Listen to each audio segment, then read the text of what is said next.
Alors, L'chaim Cham Livracha, qu'on évite la Géoula Amitid de la Shlema, Tefoumian Mamash, que Dieu nous donne les mochin de Gadlut. Amen. Amen. Les mochin de Gadlut, c'est la largesse d'esprit. La largesse d'esprit, c'est la faculté de réunir des contraires, d'accepter l'autre quand il est différent de nous et de l'aimer pour sa valeur personnelle. Voilà. Ça s'appelle le Dat Elion, qui est un Dat, comparativement dans les lettres, il est un shin à 4 branches. Voilà, un shin à 4 branches parce qu'il sait réunir deux contraires en les préservant tels qu'ils sont. Il ne les repousse pas, il n'a pas besoin de les refondre dans sa nature à lui, comme le shin à 3 branches, qui va refondre en fait les deux opposés pour en sortir un troisième, la ligne du milieu. Voilà. Maintenant, nous dans notre judaïsme, on a vu dans la paracha précédente, on a vu, dans les deux parachas précédentes déjà, on a vu ce qui s'appelle la naissance des Shvatim. La naissance des Shvatim, c'est très important. On a vu les parachutes où finalement les tribus d'Israël prennent naissance et ce sont les affluents de ce shin dont on vient de parler, c'est-à-dire le shin il représente la menorah. En français on dit le candélabre, la menorah c'est un shin. Il y a un shin à 4 branches et un shin à 3 branches. Et en fait, le shin, c'est l'essentiel d'un shin, ou comme une menorah, on va dire l'essentiel, c'est qu'elle est elle est 3 branches, dans le sens où elle a un côté droit, un côté gauche et la ligne du milieu. Et la ligne du milieu, elle est appelée en fait la ligne du fondement, du yesod. La ligne du fondement, elle commence par le keter, ensuite on arrive au niveau qui s'appelle le da'at, et du da'at on passe du da'at on passe au yesod, de yesod à la malchut. Voilà. Ça fait en fait, si vous enlevez le keter, ça fait datim. Ah, j'ai pas dit tiferet, pardon, j'ai oublié de dire tiferet. Voilà, j'ai oublié de dire tiferet. Tiferet, yesod, ouais. Voilà, effectivement. Alors, tout en haut, il y a keter, ensuite il y a le da'at, ensuite il y a tiferet, et ensuite il y a yesod, et ensuite malchut. Voilà. Alors, ça fait, si on enlève le keter, ça fait datim. Donc les religieux. Si on met le keter, ça fait kedatim, comme des religieux. Dans ce cas-là, c'est kekafadimion. Et en fait, on doit se considérer toujours comme des religieux, non pas vraiment religieux. C'est-à-dire, le juif ne doit jamais penser qu'il est arrivé à un niveau, qu'il possède à un niveau. La même chose, le Tanya commence par nous dire le fait qu'on doit se considérer finalement keracha. Voilà, mais pas un rachat véritablement. On ne doit pas vouloir être un rachat. Mais forcément, si on n'est pas encore arrivé au niveau de Benoni, un juif qu'il ne faut même pas en penser, donc on est à proximité du rachat plus que du Benoni. Le dépassement du rachat vers le Benoni, c'est le désir de s'élever. Et s'élever, c'est justement le fait de s'élever comme le shin, le candélabre. Le candélabre, c'est le sujet du Kohen Gadol qui va élever les Nerot, les Neshamot.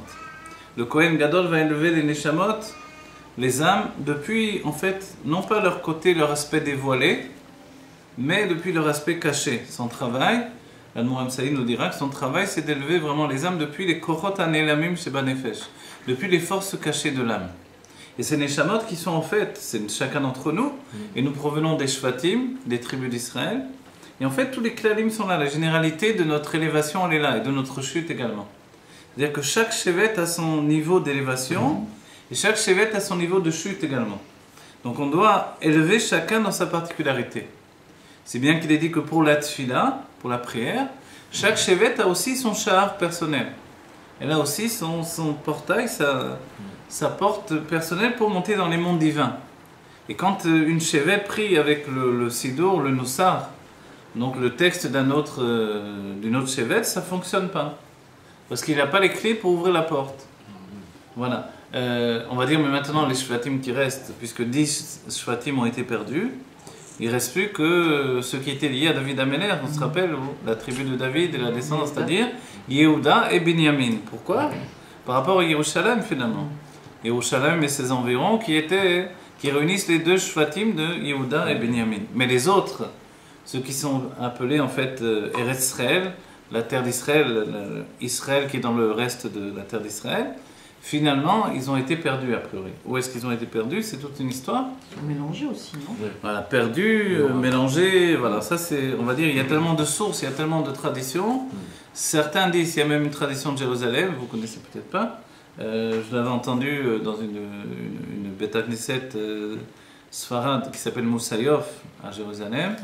Et là-bas, il y avait des vieux Sfaradim qui donnaient la tradition de cet enseignement que les Shvatim se trouvent dans un endroit qui s'appelle Mever à Sambation. Sambation, c'est un fleuve. Un fleuve qui se trouve près de l'Himalaya. Et là-bas, il paraît, donc d'après cette tradition, qu'il y a les Shvatim. Et les Shvatim, ce sont des géants. Et il y a là-bas aussi également d'autres, à part les Shvatim, il y a les Bnei Moshe. Les Bnei Moshe, aujourd'hui, on entend ce terme-là pour justement des gens qui se disent attachés à Moshe ou aux Shvatim, mais dans l'explication de la Torah, quand Dieu a dit à Moshe au moment de la Chet HaEgel, je vais effacer ce peuple et de toi je ferai un nouveau peuple, alors en réalité on dit que de cette parole de Dieu, puisque la parole de Dieu a créé le monde, elle est créatrice, de cette parole sont sortis les Bnei Moshe, qui sont comme Moshe des géants. Moshe était géant par rapport à nous, puisqu'il mesure 5 mètres de haut d'après la Torah, d'après le Rashi, donc c'est le Pshat, et qui existe aujourd'hui d'après cet avis-là. Et dans cet avis-là, les anciens de Jérusalem disent que quand viendra la Géoula, les Shvatim reviendront, mais vers un Sambation là-bas, de l'autre côté du fleuve Sambation, et viendront également les Bnei Moshe, qui eux vont faire les guerres du Mashiach à notre place. Voilà, puisque nous, a priori, on a suffisamment supporté l'exil et on a fait toutes les guerres de l'exil. Tandis que les Bnei Moshe sont restés de côté pendant tout ce temps-là, et puis c'est eux qui vont faire les guerres. Voilà. De la même chose dans l'état d'esprit de dire qu'il y a des âmes d'Israël qui ne sont pas venues et qui viendront seulement dans la Géoula, il y a aussi ce qui s'appelle les Neshamot Chadashot, les âmes nouvelles. Les âmes nouvelles, ce sujet-là, c'est un sujet assez mystérieux, puisque le Baal Shem Tov lui-même ne savait pas comment ça fonctionnait, si bien que quand il a béni un de ses élèves, Rabbi Baruch, pour avoir un enfant, il ne savait pas qu'il avait béni et que dans sa bénédiction, il y avait transféré finalement une âme nouvelle, qu'une âme nouvelle descendait chez son Talmid. Il lui avait été caché, il savait qu'une âme nouvelle devait descendre dans le monde depuis un moment, mais il ne savait pas combien de temps elle devait rester en gestation dans le monde de Hatzilut. Pourquoi ? Une âme, avant de descendre dans le monde de Bria, d'entamer la descente qui va la conduire vers le corps et la naissance, la descente, elle va prendre 9 mois. Et avant ces 9 mois, il y a une gestation spirituelle dans le monde de Hatzilut. Pour nous, c'est dans la Malchut de Hatzilut. Pour les plus grandes Tzadikim, c'est dans la Bina de Hatzilut.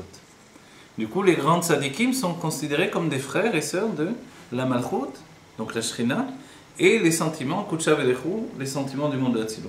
Donc ils sont appelés Achim Lashem Elokechem, nous, donc les frères du niveau divin qui s'appelle la Kadosh Baruch Hu dans le monde de Hatzilut. Et nous sommes considérés comme Banim Lashem Elokechem.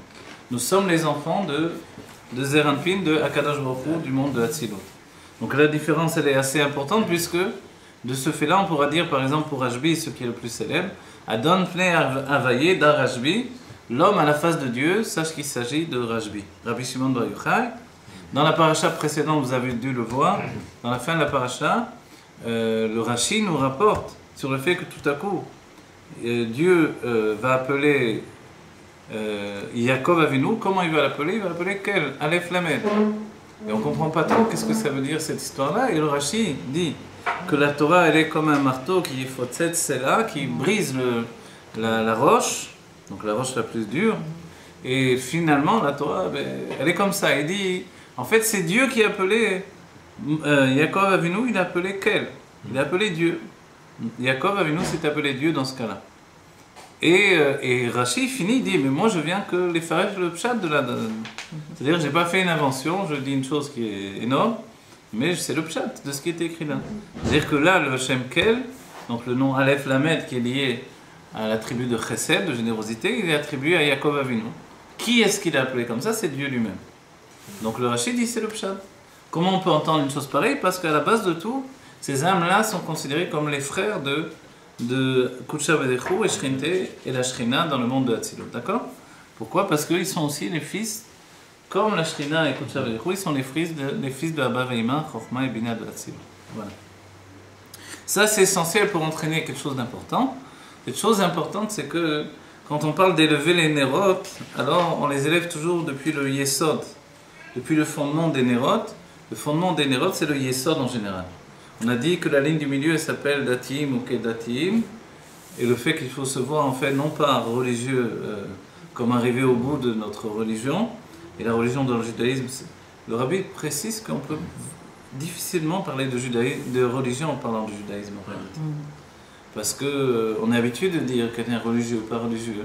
Vous voyez ce que je me suis rendu compte au quotidien, ici particulièrement, on va dire à Natania, en fréquentant un peu les Français, je me rends compte qu'il y a une sorte de judaïsme social, en même temps qu'il y a un judaïsme, on va dire religieux, on va dire entre guillemets, où il y a une sorte de religion sociale, vous voyez. C'est-à-dire qu'il y a le juif qui est attaché à l'élément social du judaïsme, il y a le juif qui vit son judaïsme personnellement. C'est deux états, deux situations. Individuellement et collectivement. Voilà, ici je vais vous les dire comment précisément. Par exemple, les francophones, je me rends compte qu'il y a une sorte de judaïsme social, c'est-à-dire qu'ils évoluent dans leur judaïsme par rapport aux autres. Quand les autres évoluent, ils évoluent avec eux. Dès qu'ils sortent d'un milieu d'évolution, ils retournent dans un état. C'est-à-dire qu'ils peuvent être a priori dans les courants, où ils sont dans les Brit Mila, ils sont dans le monde religieux, des trucs, mais ils ne font pas forcément les brachot, ils font pas, vous voyez. Ils sont une espèce de judaïsme social. C'est-à-dire, on est, vous voyez, de religion sociale, voilà, communautaire, voilà, un état communautaire de leur judaïsme. Mais au niveau privé, ils n'ont pas forcément d'évolution. Vous voyez, et ça c'est particulier en fait, peut-être au monde francophone, peut-être ça existe en Amérique, etc., je ne sais pas, mais je m'en aperçois ici en fréquentant. Quelque chose que je ne connaissais pas forcément et que je découvre. Donc en fait c'est le milieu... Pardon ? Le milieu israélien pas non, le milieu israélien pas comme ça. Le milieu israélien il est beaucoup plus khad comme ça. Je suis religieux ou je ne suis pas religieux. Voilà. D'un autre côté, il y a dans le monde sfarade israélien, il y a le traditionnalisme qui peut très bien être mettre les finis le matin et puis après il met pas de kippa et il sort comme ça. Et voilà donc. Mais le français, disons, il mettra la kippa, mais c'est pas pour autant qu'il fait forcément des brachot. Vous voyez, je m'aperçois de ça. Je m'en étonne. Ou vraiment des grosses fautes, etc. Des choses.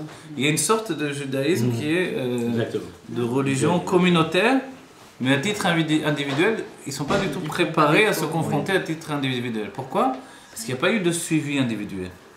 Et ça vient sans doute du fait qu'en France, ils ont été pris dans des mouvements, par rapport aux endroits où ils se trouvaient, ils ont fréquenté des Bate Chabad, ils ont fréquenté... Mais à titre individuel, il n'y a pas eu une transformation forcément. À part la plupart des temps chez les enfants, mais tout au moins des gens d'un certain âge sont bloqués à un certain stade. Donc ils n'évoluent pas trop plus que ceux qui ont l'habitude d'évoluer, vous voyez ? Donc ils sont restés bloqués à un certain moment. Est-ce que Yosef et ses frères c'était cette situation ou est-ce que... Vous voyez ? En fait, on a l'impression que Yosef et ses frères, il y avait une sorte de vision qui est le plus religieux l'un de l'autre et qui évolue dans son service de Dieu.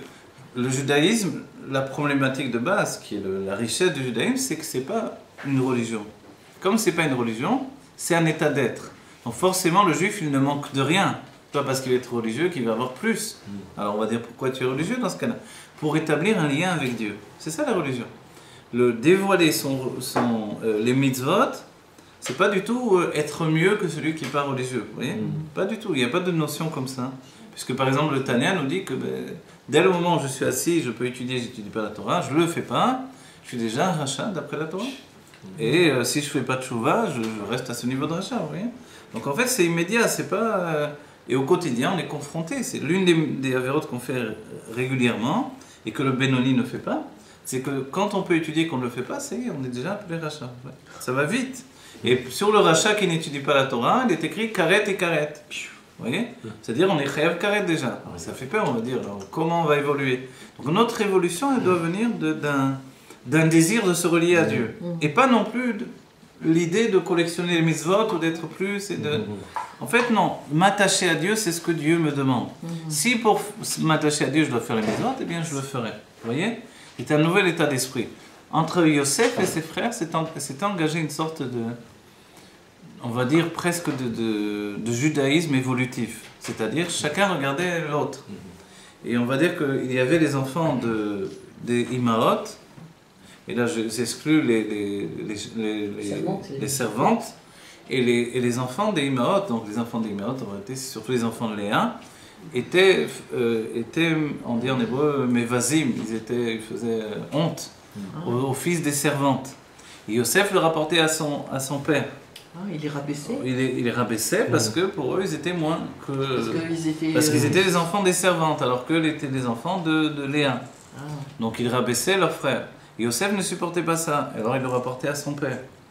Également, Yosef a rapporté à son père le fait qu'il ait vu qu'il mangeait sans faire la shrita, et également ce qui s'appelle Ever Minachai, c'est-à-dire un membre d'un animal vivant.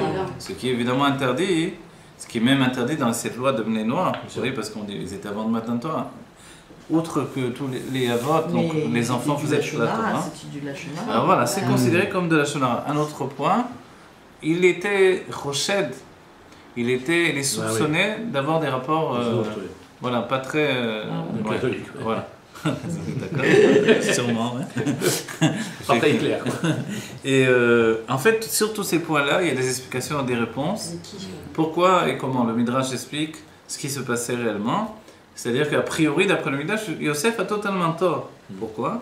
Parce que entre tzadikim, le tzaddik c'est basé sur l'attribut de justice. Dans l'attribut de justice, le fait que les fils des servantes étaient moindres, d'un niveau inférieur que les fils de Léa, en fait c'était normal pour les tzadikim de le faire remarquer. Ceci devait le kavod à cela. Dans la justice, l'attribut de justice c'est comme ça. Le juste, il ne fonctionne pas par un système forcément de miséricorde comme Yaakov Avinu. Vous voyez, Yosef lui pensait qu'on ne devait pas agir comme ça, il le rapportait à son père.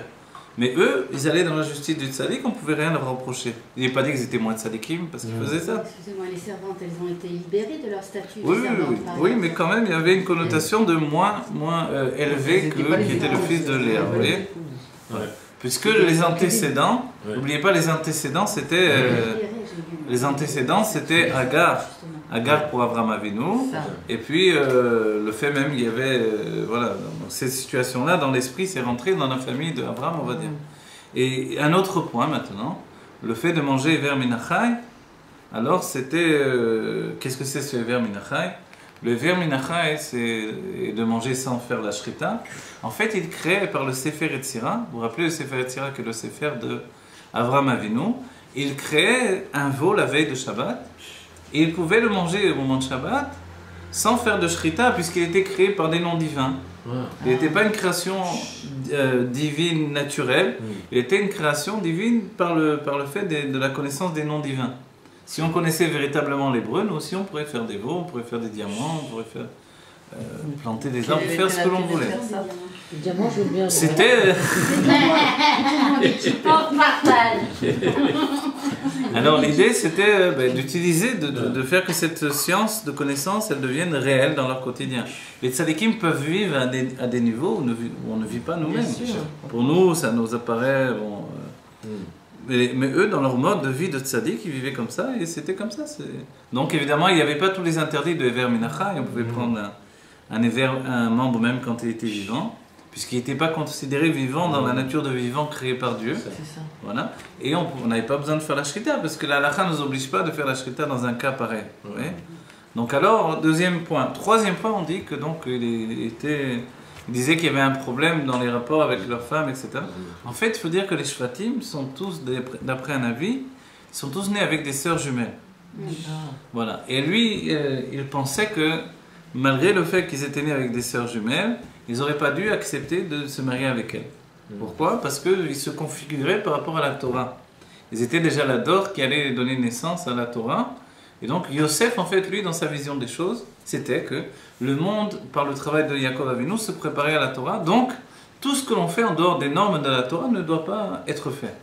D'après la Torah, on était au moment de Har Sinaï, Keish Echad Belev Echad, on était comme un seul homme dans un seul cœur, et chacun, on n'est pas différents les uns des autres. Voilà, Av Echad Lekulanu, il est écrit, on a tous un même Père qui est Dieu. C'est ça. C'est défini dans le Tanakh. Donc il n'y a pas de différence à faire entre les enfants des Shvatim et les autres tzadikim ici. Surtout qu'ils étaient tous des tzadikim. Oui. Donc en fait, même si dans la vision des tzadikim c'était permis, effectivement, mais Yosef pensait que malgré ça, il ne devait pas le faire. le Ever Minacha, et pour eux c'était permis, chez les tzadikim d'agir comme ça, Yosef pensait qu'on devait rentrer dans le monde. Il va le démontrer ensuite par l'aventure de sa vie personnelle. Le but du juif, c'est pas de rester extérieur au monde.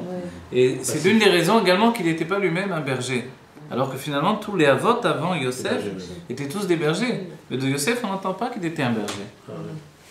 Donc en fait, toute la vision de Yosef visait des points justes. Des points qui étaient que le monde devait se préparer à Matan Torah, qui étaient les générations à venir. Et que les Shvatim devaient eux-mêmes intégrer dans leur vie le mode de vie d'après Matan Torah. Mais a priori, ils n'étaient pas forcément d'accord. Mais Yosef a été puni de tout ça. Parce que c'est un tzaddik et Dieu, même si lui avait la justice dans ce qu'il faisait, puisqu'il peut y avoir de la même manière qu'eux, ils pensaient qu'ils avaient le droit de manquer de respect à ceux qui étaient inférieurs à eux. De la même manière, Yosef avait le droit aussi de dire dans ce cas-là la vérité à son père. L'idée de la vérité à son père, c'était de dire à son père, voici des tzadikim qui se comportent comme ça, c'est des justes, il faut qu'ils s'élèvent encore plus. La kavana de Yosef, c'était pas de les rabaisser, de les amoindrir, mais son intention, c'était de dire à son père, il faut pas les laisser comme ça, il faut leur permettre de s'élever à un niveau plus élevé. Le monde est prêt pour le don de la Torah. Donc en fait, sa vision était comme celle-là. Maintenant, on dit oui, mais Yosef lui-même, il y avait des points qui sont définis dans la Torah. Il est dit qu'il s'arrangeait les cheveux, il se maquillait les yeux pour avoir des beaux yeux. Alors on va dire, bon, peut-être qu'avant les hommes faisaient se maquillaient, etc. C'est vrai, ça existait. Mais on va donner une explication d'après la Chassidoute. Moi, je n'ai pas vu écrire cette explication, mais je l'ai tirée de conclusions de plusieurs écrits qui vont expliquer la personnalité de Yosef et qui sont basés sur le fait que Yosef est un tzaddik. Et que toute notion de tzaddik, c'est basé sur une vision d'un homme divin, et non pas un homme humain comme on peut l'entendre nous avec un Yetzer Hara humain, etc.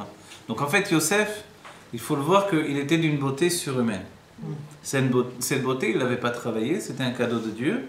C'était le fruit finalement de l'union de Yaakov et Rachel, qui étaient eux, tous les deux, extrêmement beaux. Pourquoi Yaakov était beau? Parce que Yaakov, il est écrit Choufré de Yaakov Avinu qui Choufré de Adam Arishon. La beauté de Yaakov était comme celle de Adam Arishon. Vous voyez, dans sa Anava, on n'en parle pas trop de la beauté de Yaakov. Mais quand même, les sages nous disent. Pourquoi? Parce qu'il avait une âme générale, c'est la première âme générale depuis Adam Arishon. Vous voyez, le comportement des Avot était général, c'est les Avot, donc c'est le commencement de tout ce qui va influencer le peuple juif. Mais ce n'était pas la notion de Neshama Klalit, une âme générale comme on l'entendra pour Moshe Rabbeinu. La première Neshama Klalit, c'est Yaakov Avinu. Et pour ce faire, il réintègre en fait la situation d'Adam Arishon. Vous voyez, lui-même atteint le niveau d'Adam Arishon avant la faute et il porte toutes les âmes en lui. Et c'est comme ça qu'il donne naissance aux Shvatim qui vont être, ça va être le Shoresh, la racine de toutes les âmes d'Israël. Il est dit qu'on n'aurait pas pu recevoir directement des Avot, ils étaient trop élevés, mais des Shvatim on peut recevoir. Vous voyez, donc en fait, toutes ces situations-là, on va dire Yosef, comment il se trouve, qui est Yosef dans tout ça? C'est le grand mystère en fait que l'Admorazaken nous explique. Yosef, comment il faut le voir? Alors, dans l'idée que Yosef se maquillait et s'arrangeait dans sa beauté, alors qu'il était déjà d'une beauté, on va dire, insolente, c'est-à-dire que quand on parle de la beauté d'Adam Arishon, il est dit que tous les autres hommes à côté de lui ressemblent à des singes. Vous voyez? C'est normal qu'après les hommes pensent qu'ils descendent du singe comparativement. Puisqu'ils parlent d'évolution, donc ils pensent qu'ils ont évolué. Mais nous, on sait bien qu'on a régressé, puisqu'Adam Arishon était fait des mains de Dieu dans la perfection. Donc cette perfection, elle a été transmise à Yaakov, et puis finalement à Yosef. Donc Yosef qui est d'une beauté tellement merveilleuse, non seulement il est beau de manière naturelle, mais maintenant il rajoute encore à sa beauté. Et ça c'est, évidemment c'est écrit clair et net, on voit dans le Rashi, que... alors il y a une explication, je vais vous la donner, qui découle de tout ça. Non, avant ça, on parle de Yosef, là on est encore dans le premier stade, il n'est pas encore vendu, il n'est pas en Égypte, il est maintenant à côté de son père en Eretz Israël, tout va bien a priori. Il y a eu des tas d'événements qui sont passés, puisqu'il y a eu les guerres des enfants d'Israël, ils ne sont pas rentrés comme ça tranquillement en Eretz Israël, il y a eu des guerres terribles qui sont passées avec les occupants. Donc Yosef, il y a une explication qui dit que finalement, puisqu'il considérait que le monde était prêt à Matan Torah, donc il considérait que l'effort qui venait d'en bas était l'essentiel. Or, sa beauté, c'était quelque chose de divin. C'était vraiment un cadeau de Dieu qui était un dévoilement divin. Quand on le voyait, on comprenait bien que ce n'était pas une beauté humaine. C'est-à-dire que nous, quand on est beau, parce que ce que dira la chassidoute, on doit trouver un équilibre entre l'âme et le corps. Donc on a ce genre de beauté, peu importe la longueur du nez, de la couleur des yeux, etc. L'important c'est cet équilibre qui fait qu'on est beau. La preuve en est des vieilles personnes, une très vieille dame, toute peut-être bossue, etc. Truc, mais elle est belle. Un petit vieux monsieur, tout truc, mais il est beau. Comment ça se fait qu'il est beau? Il est beau parce qu'il a trouvé cette harmonie, cette simplicité qui fait qu'il n'est plus en lutte entre son âme et son corps. Alors il y a une beauté qui s'est installée sur son être. Et en fait, nous-mêmes, on doit trouver cette beauté, elle existe avec nous et on doit la découvrir. L'étude de la Torah nous pousse vers cette beauté-là. Maintenant, quand on parle de Yosef, on a dit non, c'est pas ce genre de beauté. C'est la beauté qui est plus belle que les canons grecs, que les canons romains, que les canons de Léonard de Vinci, etc. Alors c'est quoi cette beauté-là? C'est une beauté divine, on a dit. Oui, mais alors quel est le mérite, quel est son travail personnel par rapport à ça? Aucun, justement. Il n'a aucun travail, aucun effort. Il peut se lever le matin, il peut être épuisé, il est toujours merveilleusement beau et les autres ont l'air toujours... comme quelqu'un qui a toujours un phare allumé sur lui, une lumière, les autres sont dans le noir. Ça dérange. Et les frères, il n'est pas dit qu'ils étaient aussi beaux que Yosef. Alors en fait, Yosef savait qu'il n'avait aucun mérite pour ce travail-là, pour cette beauté, et il voulait faire un travail personnel. Le travail personnel qui est l'effort qui est considéré en fait par Dieu. C'est-à-dire que pour prendre possession de manière humaine de cette beauté divine, il voulait faire un effort de son côté. Et il rajoutait, il faisait un plus à cette beauté, il s'arrangeait les cheveux, il se maquillait les yeux, pour qu'il y ait un travail qui lui appartienne aussi. C'est-à-dire que ça, c'est une vision où le tzaddik participe au travail que Dieu lui a donné. Parce que sa beauté était en fait un cadeau de Dieu et qu'il était un dévoilement divin. Oui, mais vous dites que la beauté chez le sadique, c'est justement cet équilibre entre l'âme et le corps. Donc, au lieu de se maquiller, moi, ça me choque. Non, ce que j'ai dit justement... Je plus en train de cultiver l'équilibre, c'est-à-dire plus entre son âme et son corps. Voilà. Ce que j'ai voulu dire, justement, c'est que chez Yosef, il n'y avait pas du tout cette beauté d'équilibre entre l'âme et le corps. C'était une beauté surhumaine. Vous connaissez l'épisode quand il va être en Égypte, où la femme de Potiphar, elle va appeler ses amis, elle leur dit « Yosef est tellement beau, je deviens folle ». On dit arrête, il y a des beaux hommes, on en a vu. Bon. Alors on dit mais attendez, venez un après-midi, je vous invite. Et elle leur a donné des pommes dans les mains, et puis chez les pommes, je vais appeler Yosef. Yosef était son serviteur. Voilà, Yosef, il est rentré quelques secondes. Il a dit non, elle a dit non, c'est bon, je veux rien du tout. Il est reparti, elles épluchaient les pommes, mais elles étaient en train de s'éplucher la peau. Ouais. Tellement elles étaient subjuguées. Et on dit que ce n'était pas simplement les femmes, même les hommes étaient totalement. Et Potiphar lui-même, on dit que son nom vient du fait que voilà, il a eu du désir pour Yosef, et il a préféré se castrer plutôt que de. Donc en fait, il rendait fou Yosef, il rendait fou. Et quand on dit les cheveux, c'est pas comme un monde. Alors il y a effectivement encore plus profond, mais là je voudrais rapporter le simple, on va dire, de la chose. Voilà. Alors après, c'est le côté divin, on va l'aborder aussi. Là, on va dire encore le côté intermédiaire, c'est-à-dire Yosef, qui lui, dans son comportement, c'est le premier stade de la paracha, vous voyez. On va dire la kriya que l'on fait quand on fait le Aleph, on découvre tout ça. Le Yom Rishon, on commence cette kriya, on découvre tout ça. On découvre un Yosef qui vit avec ses frères, que ses frères n'aiment pas, et non seulement au lieu de faire que ça aille bien avec eux, non, il rajoute encore avec ses rêves, etc. Et son père va même le sermonner devant les autres parce qu'il a peur pour lui. Il a peur à raison parce que effectivement Yosef attise la haine de ses frères. Pourquoi en fait? Comment il peut y avoir une haine entre les frères de Yosef et Yosef lui-même? Alors on a dit au niveau humain les choses sont passées comme ça, bien que c'était des tzadikim. Maintenant en fait, il faut se rappeler que historiquement, depuis Caïn et Evel, c'est toujours la lutte entre deux frères. D'accord? Quand on a vu après la suite, on a vu avec Yitzhak et Ishmaël, à nouveau la lutte, et après, avec Yaakov et Esav, à nouveau une lutte qui continue. Quand arrive la descendance de Yaakov, qui est celui qui est parfait d'entre les avots, alors les frères sont aux aguets, on va dire. Aux aguets, c'est-à-dire que l'état d'esprit, c'est est-ce qu'il y a une lutte entre nous? Est-ce qu'à nouveau on a ces mêmes luttes? Est-ce que l'un d'entre nous n'est pas tzaddik comme les autres? Est-ce que l'un d'entre nous veut rejeter le judaïsme? Vous voyez, il y a l'état d'esprit parce que c'est, on va dire, dans l'historique familial. Et celui qui se démarque le plus, c'est Yosef. Alors ils sont en train de penser tout simplement, le voilà, c'est lui.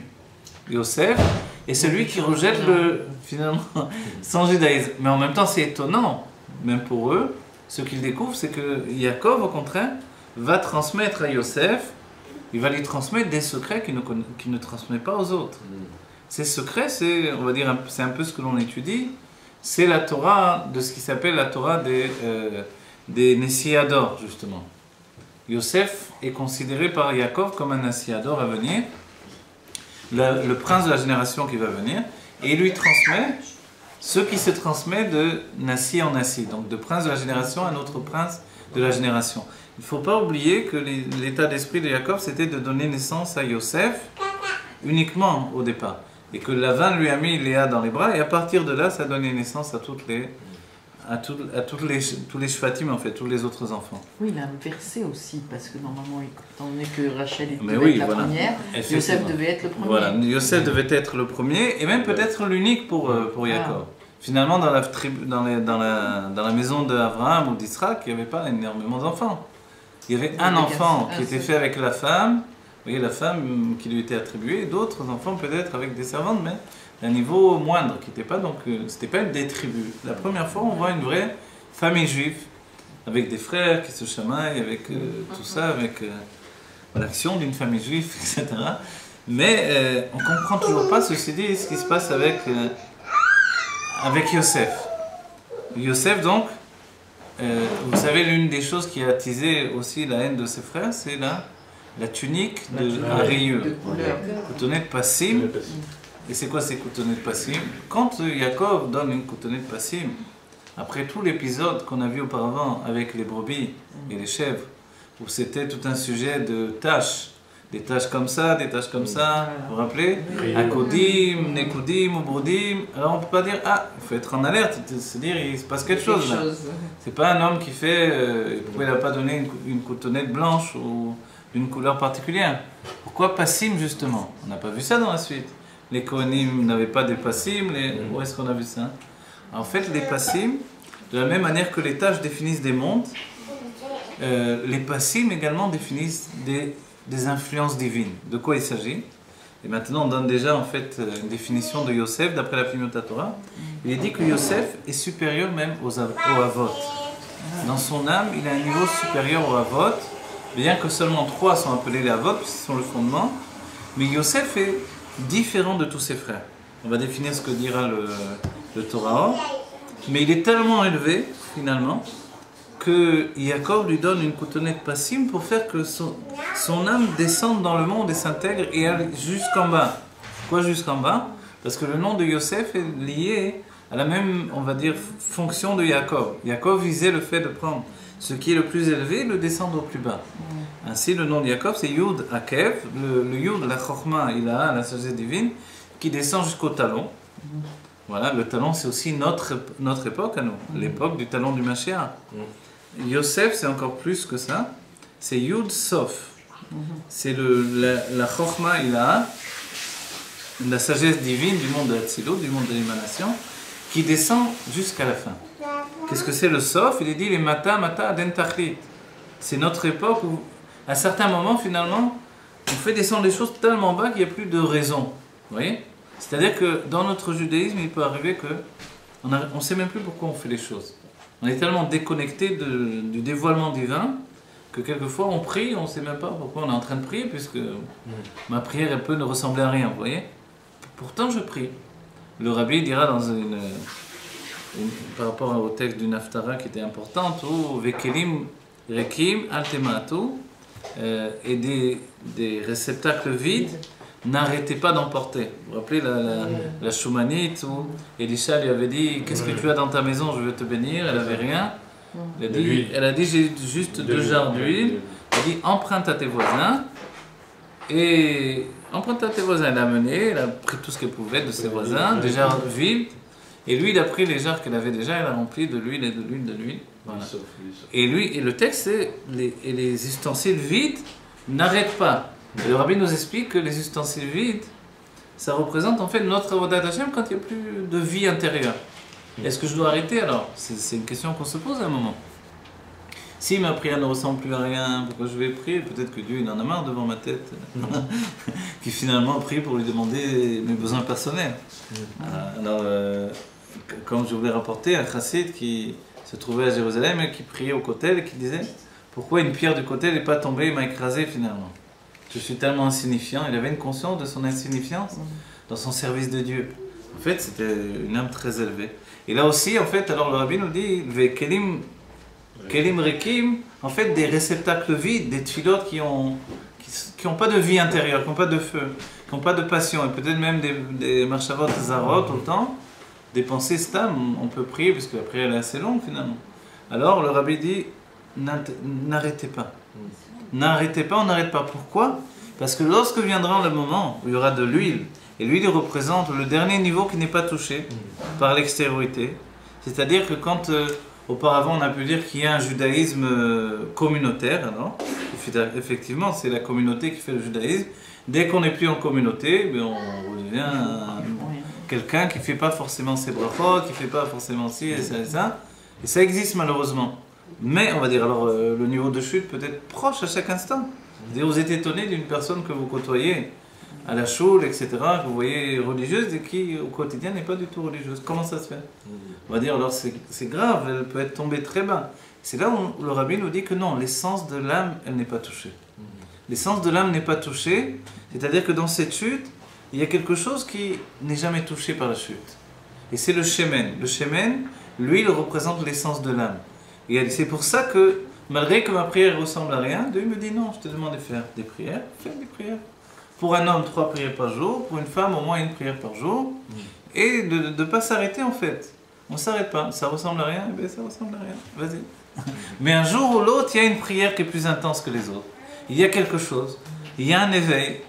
Il y a des histoires où quelquefois quelqu'un s'est assis dans un endroit où il y avait un tzaddik auparavant, c'est des histoires vraies, quelqu'un s'était assis dans un endroit d'entre les talmidim du Baal Shem Tov, il avait fait une prière totalement enflammée, il ne comprenait pas qu'est-ce qui s'est passé de cette prière-là. Et le Baal Shem Tov lui avait dévoilé que là c'était la place d'un grand tzaddik. Voilà. Et en fait il y avait le reshimo, il y avait la trace de l'élévation de ce tzaddik.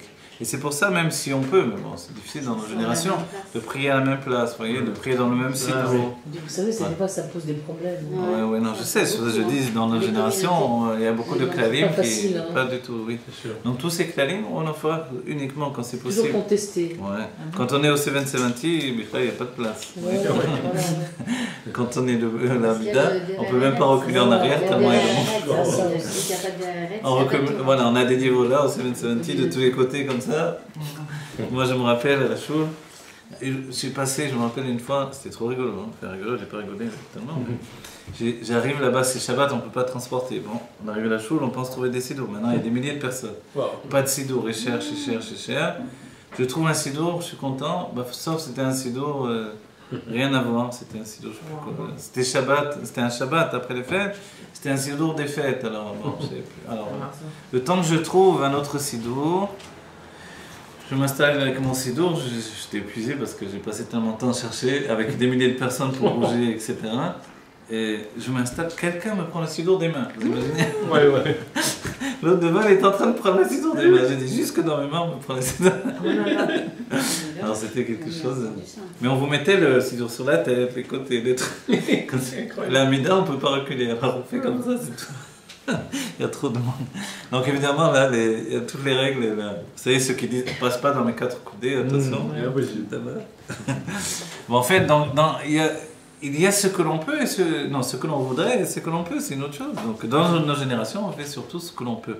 Et le fait de prier toujours à la même place, ça veut dire c'est-à-dire que l'explication, elle est profonde, parce qu'on dit qu'il y a un mood. Il y a une colonne. Une colonne qui fait qu'il y a 2 klalim. Le rabbi le dira dans les mamarim de Lag Baomer. Il y a ce qui s'appelle le Echal et le Hamoud. Le Echal, c'est comme la maison, c'est le réceptacle qui reçoit. Et dans les mondes divins, nous avons un Echal, où il y a les Echal des Tzadikim. Vous voyez, comme il y avait dans le Bet Amikdash. Echal, Kodesh, Kodashim, c'est une sorte de pièce. Cette pièce, elle a un côté, un aspect féminin, elle est ronde. Et elle représente finalement la perception de tout notre travail. Mais en même temps, ce n'est pas quelque chose d'évolutif. C'est quelque chose qui reçoit ce que l'on y met. Donc on a un Echal personnel dans le monde divin, dans le Gan Eden, dans lequel on met tout ce que l'on fait de bien. Toutes les tefilot, tout ce... Comme un coffre-fort. Voilà, un coffre-fort, une pièce. Quand on mange là-haut, on dit voilà ton Echal. C'est tout ce qu'il y a. Il fallait travailler plus. Et donc après, il y a Après, il y a le Hamoud. Le Hamoud, lui, c'est un système évolutif par contre. C'est-à-dire que le Echal, il a un lieu unique qui est figé.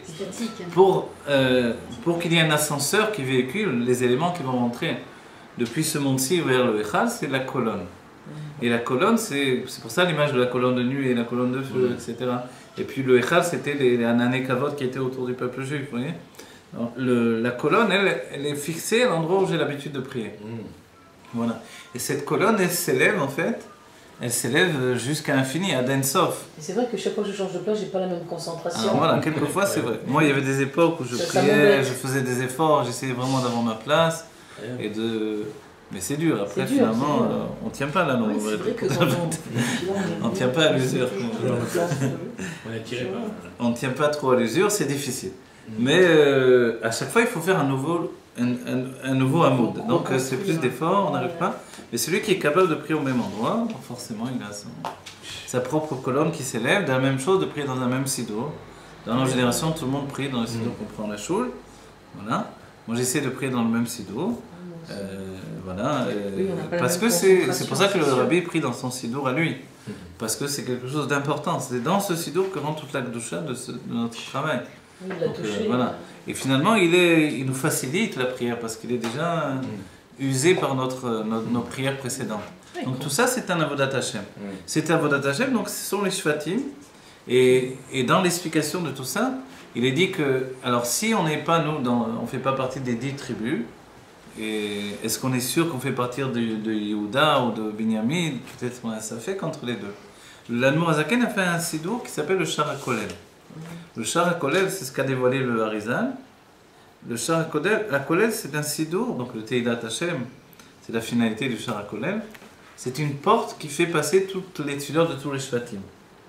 Et l'explication, elle vient du fait que dans la mer, quand on a traversé la mer, il y avait effectivement... vous savez que la mer a été ouverte en 12. Voilà, en 12 shvilim, en 12 chemins. Non pas en un seul chemin, comme on pense. En 24, voilà. il y avait. Hein? Il y avait même 24. 24, vous avez? Parce qu'il y avait 12 pour les hommes et 12 pour les femmes. Ah, c'est Machar, il me dit ça. Bon, voilà, alors il y avait 12 passages, et on dit qu'il y avait un 13e passage. Le 13e passage, c'était pour tous ceux qui n'étaient pas, qui faisaient pas partie de ces tribus-là. On va dire qui étaient ces autres, mais à l'époque c'était le Erev Rav. Voilà. Donc en fait, dans notre époque, on ne sait pas toujours par rapport à l'âme de quel shvatim on est. C'est vrai qu'en principe, on est essentiellement, on vient de Yehuda et de Binyamin, mais quand même, si on était vraiment une réincarnation d'une âme qui vient d'un autre niveau, par la naissance sans le savoir, parce que les shvatim, on ne sait pas où ils sont forcément. Il y a des tas d'explications qui nous disent que le Danemark, ça vient de Dan, British, ça vient de Brit, parce qu'ils font la Brit, et que là-bas il y a des shvatim, je ne sais plus, de Reuven, je crois comment on dit là-bas. Eux, ils se prêtent. La reine d'Angleterre prétend qu'ils sont descendants du roi David. Ah, du roi David, alors Yehuda, et bon, et etc. etc. Voilà. Il y a des tas de traces dans les. On dit même il y a un monsieur qui a écrit un livre comme ça, le voisin d'un ami à Jérusalem, je me rappelle, il a écrit un livre où il explique tout, d'après les drapeaux, d'après les symboles. Charles Martel qui viendrait de Yehuda Maccabi, etc. Vous voyez, des tas de choses où. Qu'on attribuerait finalement dans les peuples, finalement, on a l'impression, je dis mais alors il n'y a plus d'égoïsme, c'est que des juifs. On a l'impression, parce que vraiment toutes les nations. Bon, alors on verra bien. Quoi qu'il en soit dans la Guilon, on verra bien si c'est cet avis-là ou si c'est l'avis de vers Sambation, comme on a dit, qui viendront les tribus, etc. Il paraît qu'on se marie aussi par Jvatim. Oui. Que c'est pour ça qu'on est attiré voilà. Maintenant, c'est vrai que dans l'âme, c'est différent que dans la descendance, on va dire, biologique de par le corps. Dans l'âme, effectivement, il y a des shvatim différents, chacun d'entre nous. Et puis on peut être de toutes sortes de shvatim, parce que notre âme est liée à une source différente, et la vitalité de mon âme vient d'un shevet en particulier, effectivement. Donc on n'est pas forcément dans les âmes tous des âmes de Yehuda ou de Binyamin, mais on peut venir vraiment de tous les Shvatim. Voilà.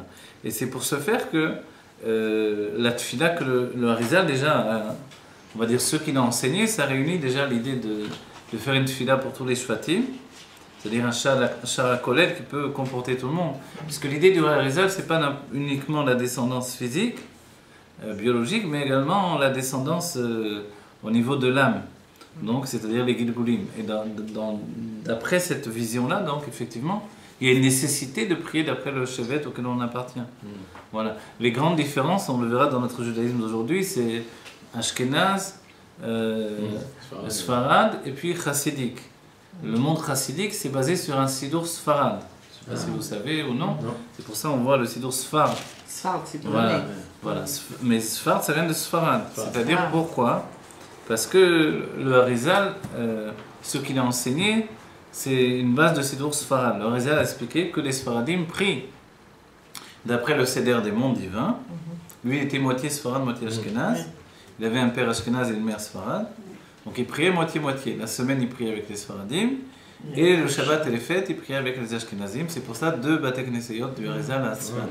Voilà. Et il a expliqué pourquoi. Il a expliqué que les Sfaradim avaient une plus grande intensité, si je me rappelle bien l'explication pour les Sfaradim. Pour le Shabbat, Voilà. ils chantaient. Mais comme les Ashkenazim chantaient le Shabbat, ça a élevé la prière de manière particulière. Donc le chant est important, vous voyez.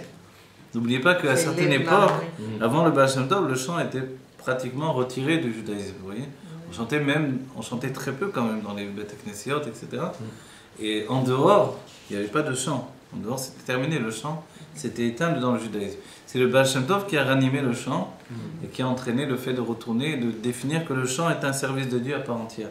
Mais auparavant, c'était vraiment, depuis qu'il n'y avait plus le Beth Amikdash, c'était interdit de chanter, interdit d'être joyeux, interdit de rigoler. La musique, donc elle-même, elle était limitée au maximum. Donc le Baal Shem Tov a brisé tout ça. Pourquoi? Parce que le monde se prépare déjà dedans. On ne peut pas vivre en deuil pendant des siècles et des siècles. Hein. Pour le meilleur et pour le pire, c'est l'égoïsme. Il y a un temps de deuil, il y a un temps de deuil. Voilà, mais pour nous, c'est pour le meilleur et le meilleur. Quand on se marie, on ne dit pas pour le meilleur et pour le pire. Pour le meilleur et le meilleur. Donc en fait, le Rabbi Morash il dit que quand on a du bien, c'est pas pour ça qu'on ne va pas prier pour avoir mieux. On doit vouloir toujours mieux pour nous-mêmes et pour les autres. À une certaine époque, on devait penser que nous, on ne doit pas prier pour nous, pour les biens matériels. Mais à notre époque, on comprend que c'est une nécessité, même pour nous, et on doit prier pour ça également. Voilà. Mais tout autant, notre vie est dirigée vers Dieu, et qu'on fera de ces biens matériels, finalement, un service de Dieu.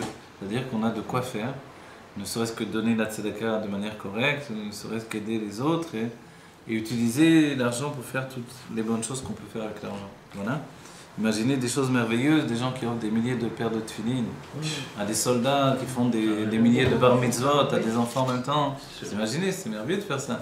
Ne serait-ce qu'aider des gens qui n'arrivent pas à payer leur loyer. Vous voyez, des tas de choses que l'on peut faire, très simples et qui sont merveilleuses.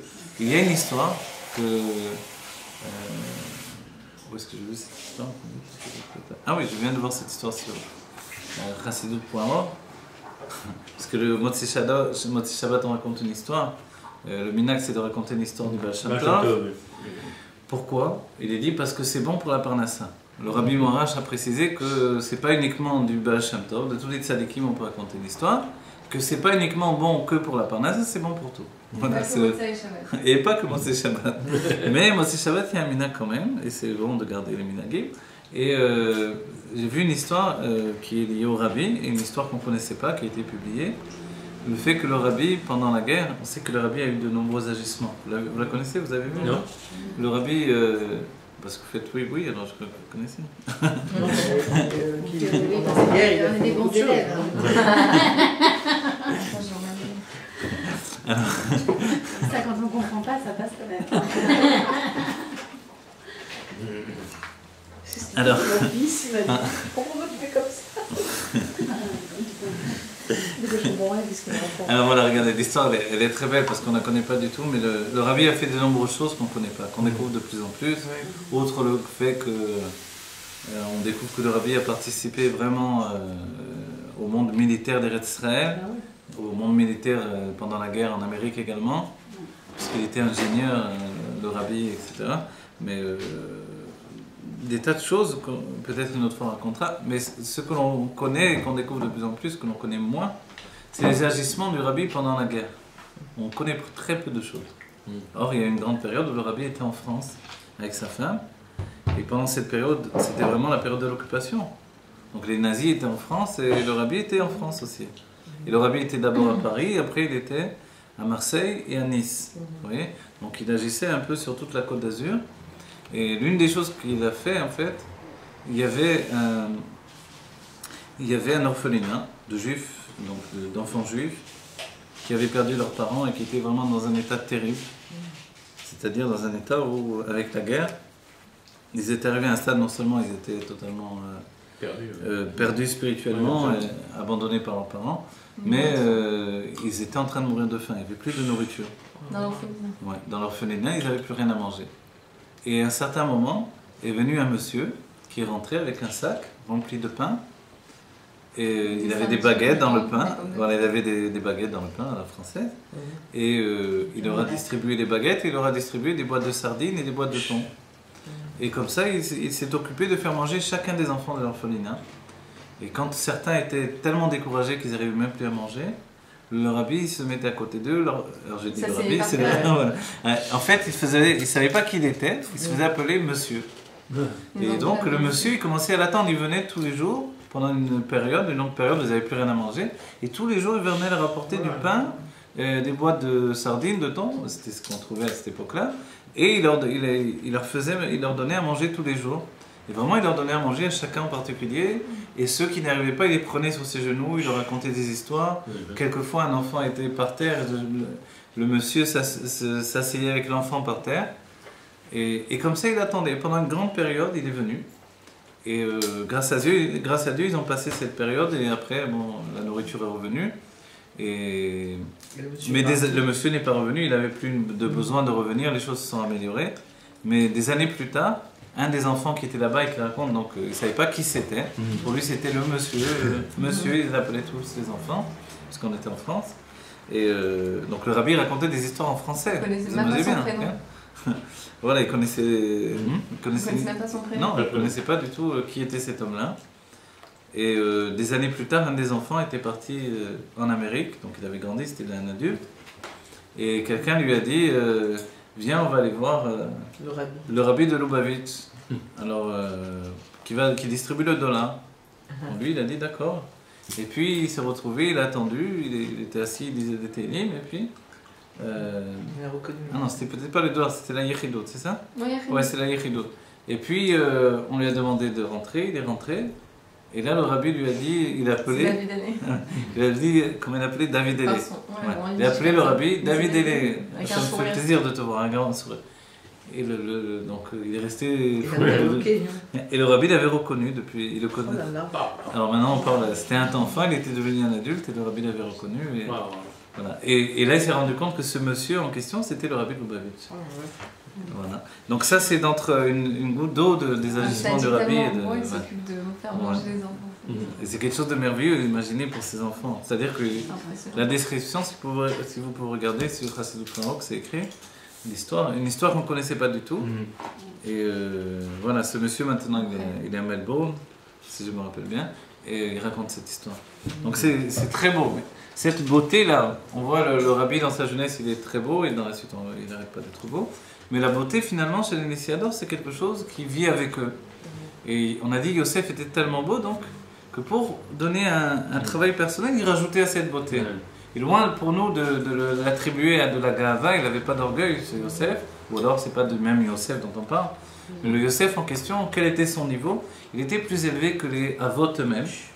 Et il était tellement élevé que pour arriver finalement à dévoiler son âme ici-bas, Yaakov lui a donné cette coutonnette passim, cette tunique avec des lignes, comme les taches qu'il y avait qui représentaient les mondes de Akudim, Nikudim, Ubrudim. Ici c'était des lignes. Les lignes qui représentent en fait les kavines qui viennent du Kav Ein-Sof, de la ligne de lumière infinie. Et ces lignes, c'est tout à fait la situation de Yosef, puisqu'il va être la base du candélabre en fait, à partir duquel on allume, à partir de sa lumière, on allume toutes les autres lumières. Vous voyez, le Ner HaMa'aravi qui permet d'allumer toutes les autres lumières. Et en fait, Yosef, il est ce fondement du judaïsme, un nouveau judaïsme qu'on ne connaissait pas à son époque. Et le rabbi nous dira que nous ressemblons à Yosef dans notre génération. Et c'est pour ça qu'il va jusqu'à la fin. Déployé. Voilà, ce ne sont plus des juifs bergers, retirés du monde, qui vivent dans les prairies, le désert, dans les montagnes. Rester retirés du monde. Alors en fait, le secret de Yosef, c'est d'être dans le monde, en dehors du monde. Voilà. Et ça, c'est seulement Yosef qui amorce ce point-là, parce qu'on n'a vu ni chez Abraham, ni Yitzhak, ni même chez Yaakov, pourtant qui a su vivre chez Lavan Aramé, mais qui n'était pas capable quand même de vivre dans la maison de Paro, au milieu des idoles et dans un monde social totalement... c'est une métropole, voilà. À vivre en société, au milieu des non-juifs et de... Voilà. Et en fait, cette force-là, d'être un juif dans l'exil, on l'a pris de Yosef. C'est Yosef le premier qui amorce ce changement dans le judaïsme. Et on va dire, mais d'où il a cette force, Yosef? Alors son âme est extrêmement élevée, elle est comparée dans des enseignements de Chassidut, je l'avais entendu de Rav Gizbo, elle est comparée à Adam Kanmon.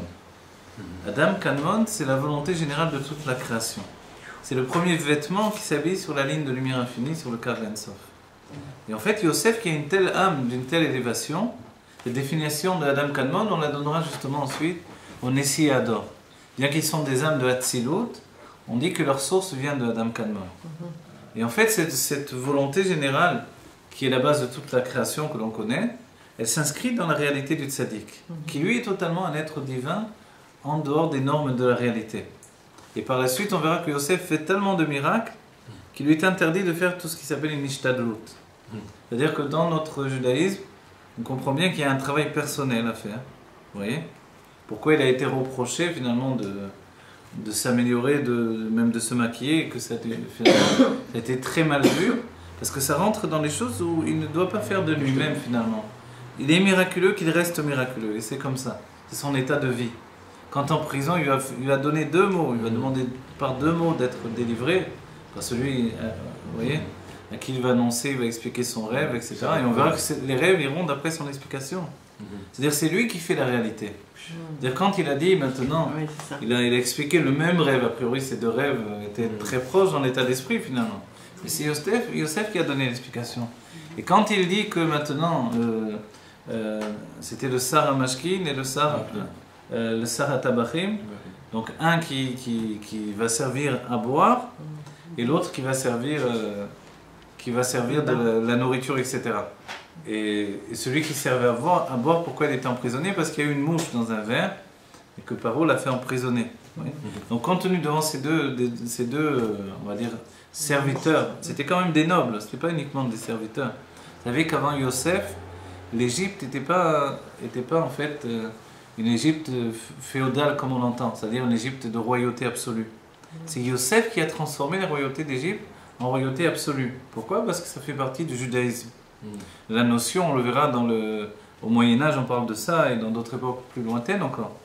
On verra que dans plusieurs pays, en Allemagne par exemple, c'était très fréquent, il y avait la royauté, mais il y avait les puissances seigneuriales de tous les endroits. En Égypte, c'était comme ça. Donc il y avait des provinces avec des maîtres de ces provinces qui avaient autant de force on va dire même au niveau armement, au niveau puissance politique, que le roi lui-même, le pharaon. Et c'est Yosef qui a réuni tout.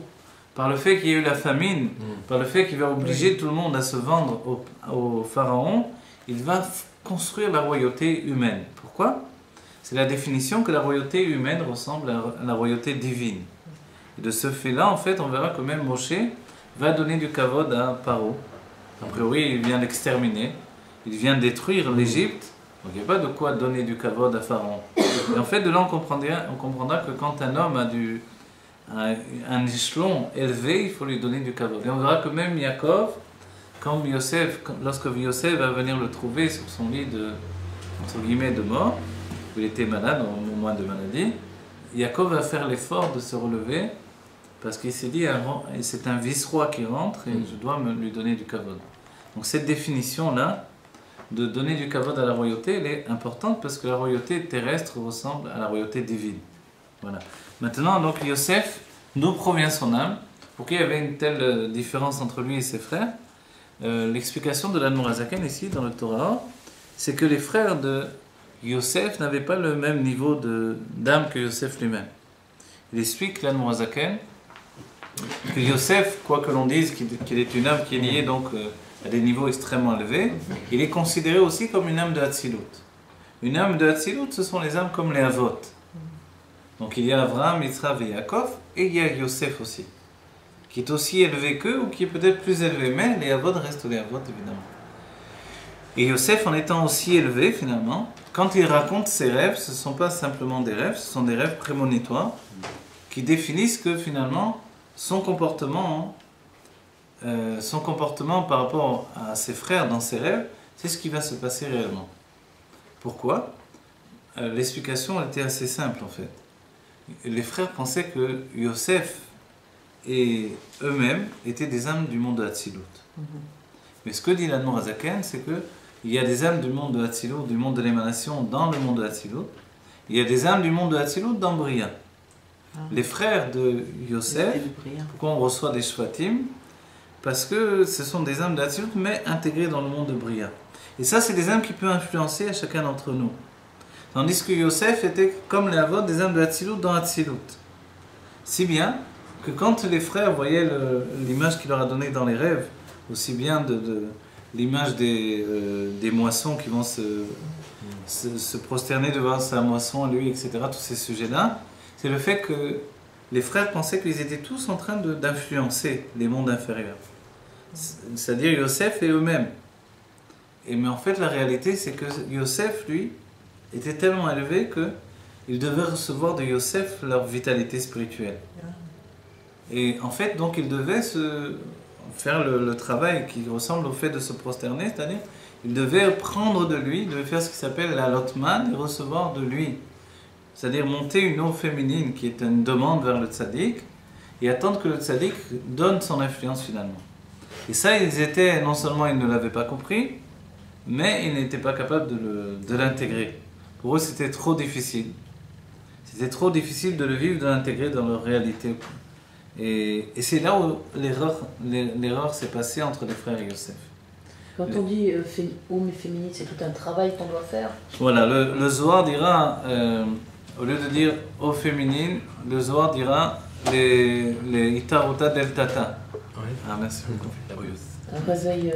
Un éveil d'en bas. Un éveil d'en bas. Voilà, Itaruta del Lela, c'est l'éveil d'en haut. Donc, Itaruta del Tata, l'éveil d'en bas, c'est ce que nous faisons, c'est le travail qui vient d'en bas.